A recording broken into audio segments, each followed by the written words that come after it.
Halo Future Leaders, Halo, aku Melati. dan aku Akbar. Kita berdua Mau ngasih tips and trick gimana caranya nulis esai buat bisa lolos jadi ajudan gubernur milenial. bener banget ya di program Jabar Future Leader.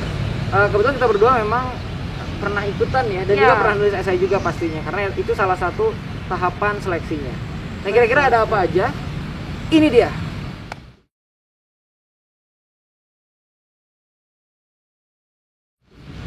Yang pertama, Yang pertama, cari bahan dulu pertama ya. Cari topik yang memang menarik minat kamu. Dan juga si topiknya ini pastikan adalah yang memang jadi perhatian oleh masyarakat juga. Dan kalau bisa, pas nulisnya ini harus menulis secara unik. Mungkin bisa sederhana, mungkin secara rumit, tapi yang penting adalah berbasiskan data gitu. Jadi kalau misalnya ada datanya jelas, kita pun kalau nulisnya lebih paham juga nih mau dikembangkan kemananya. dan yang terpenting, ini tuh kalau nulis harus dengan sesuai passion kita. Benar, jadi memang suatu hal yang dikuasai oleh kamu. Jangan sampai nulisnya sesuatu hal yang benar-benar di luar kamu. Kalau misalnya ada pengalaman kamu di sana, itu bisa dimasukin juga gitu.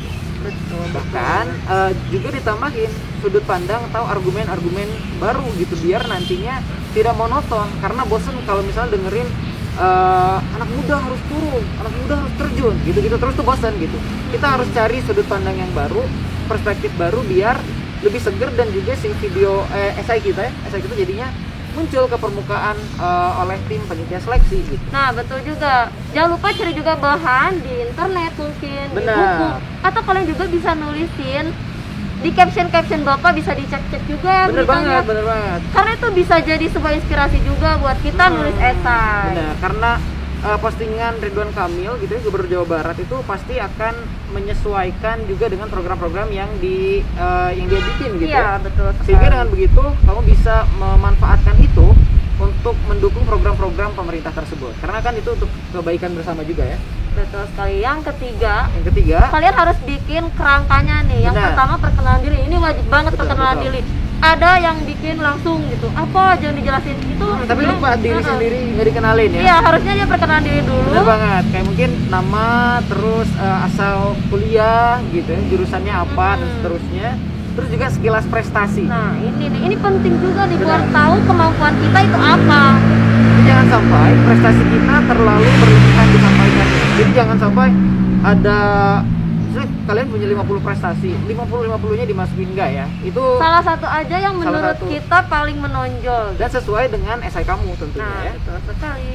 Dan isu yang dibicarakannya juga bisa disesuaikan dengan Kemampuan kita, benar. dengan berita-berita yang ada juga. dengan pengalaman-pengalaman kita juga tentunya bisa dimasukin ya. Kemudian kita akan langsung mulai menulis misalnya ya. Nah, untuk mulai menulis ini tentu harus menggunakan bahasa Indonesia yang baik dan benar.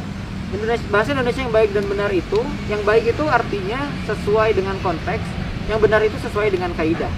Nah, untuk esai bahasa Indonesia tentu kita harus menggunakan bahasa Indonesia yang tentunya cukup formal, tapi bukan berarti baku, dan jangan sampai menggunakan kata-kata enggak gitu ya. Yang kata-kata gaul itu mungkin agak dikesampingkan dulu agar bisa lebih diterima gitu, karena memang esai ini tipenya agak ya formal, semi formal lah gitu. Tapi harus dijelasin singkat dan informatif ya. Jangan Bener terlalu banget. banyak bertele-tele, dan Bener. harus lebih banyak menjelaskan isunya dibanding perkenalan diri dan prestasi. Nah, benar. Jadi memang harus lebih membahas isu apa yang akan diangkat. Jadi tidak hanya membicarakan diri kamu aja, tapi juga membicarakan isu yang mau dinaikin tuh oleh kamu sebagai pemerannya apa kira-kira gitu ya. Dan yang paling penting, kenapa harus runut dan juga tidak bertele-tele atau bahasa Harus cuma Sundanya. dikasih 500 kata Bener, ya. maksimal 500 kata gitu. Jadi jangan sampai lebih dari 500 kata ya. Nah, kemudian pengumpulan esai. Nah, ini penting juga, jangan sampai kita malah kelupaan ya.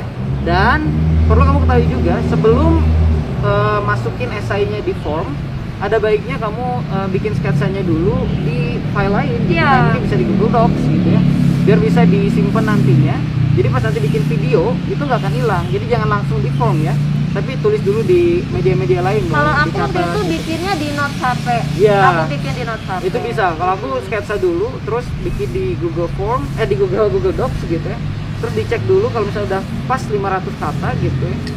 Dan jangan sampai maksimal 500 kata tapi bukan berarti jadi 200 kata, jangan ya, dimaksimalkan. tapi jangan berlebihan. Jangan gitu. lupa buat minta tolong teman kalian juga buat Benar, buat ngecek. ngecek ya. Misalnya ada yang kesalahan kata atau kurang angka, kurang apapun, harus juga dicek sedemikian rupa. Benar, mereka bisa ngerti nggak ya kira-kira tulisan yang kita buat ini gitu, dan nyambung nggak nih antara satu paragraf dengan paragraf lainnya, bridgingnya dapat nggak gitu kan. Kalau udah beres semua, waktunya dikirimkan dan jangan lupa berdoa. Nah, jadi kumpulkan bersama data diri di formulir pendaftaran daring. Tautannya ada di deskripsi video, disalin dan ditempel ya. Info pendaftaran lengkap tentunya ada di lini masa Instagram Jabar Future Leaders ya. Dan kalau ada yang mau ditanyain, bisa banget kontak Mimin JFL atau komen di video ini. Terima kasih, dadah.